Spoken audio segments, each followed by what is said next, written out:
Amin Rais ancam bikin Solo kerusuhan. Prabowo kok diam. Menhan pengecut. Beberapa hari yang lalu, Amin Rais sempat merekam sebuah video di mana dia akan mengacak-acak Solo dan menggunakan people power.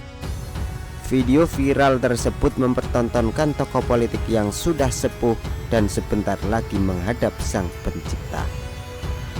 Orang ini tidak punya rasa kebanggaan terhadap Indonesia, karena kita tahu bahwa orang ini ya lulusan Amerika.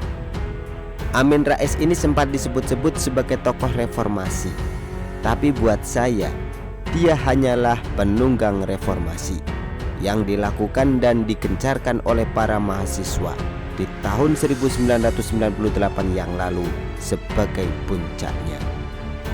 Sebelum tahun 1998, para mahasiswa ini sudah bergerak secara sporadis dengan membangun mimbar-mimbar rakyat yang mengkritik kebijakan rezim Orde Baru yang tidak berpihak kepada masyarakat.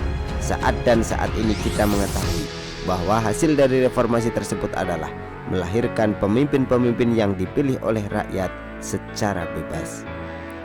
Sedangkan keberadaan Amin Rais diketahui hanya pada tahun 1998.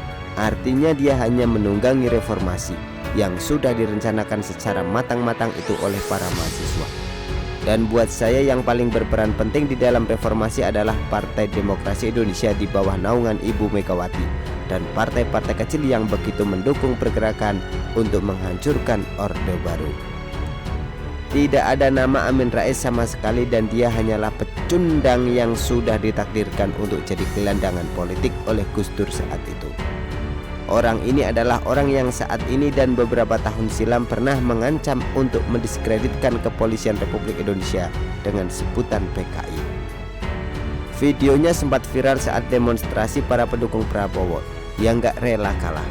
Sekarang dia viral lagi mau mengacak-acak Solo untuk melakukan people power dan katanya sih mau mengerahkan umat untuk melakukan tindakan yang katanya suci menurut agama mereka. Buat saya ini adalah satu hal yang konyol banget dan tidak masuk akal, karena orang tua ini sebenarnya hanya mengutarakan kekecewaannya saja, tidak menjadi apa-apa selama puluhan tahun kemarin ini sampai saat ini. Tapi yang lebih parahnya adalah Prabowo yang diam saja padahal dia adalah Menteri Pertahanan Republik Indonesia di bawah Presiden Joko Widodo. Prabowo sebagai Menteri Pertahanan hanya diam-diam saja dan main-main di kursinya mungkin sama Bobby Tzai. Dia berani berkuar-kuar untuk mengusahakan perdamaian Rusia-Ukraina, tapi membela bangsanya sendiri dari separatis Amin Rais saja tidak berani. Padahal Amin Rais itu sudah jelas ancam dengan mau buat kerusuhan di Solo. Orang kayak Prabowo kalau jadi pemimpin mah bahaya. Dia bisa menjual negara ini karena merasa punya utang budi sama orang-orang yang dianggap sebagai anti-radikalisme, perusak kesatuan dan persatuan NKRI seperti Amin Rais. Begitulah kura-kura. Artikel diambil dari show.com, ditulis oleh Manuel. Bagaimana menurut Anda?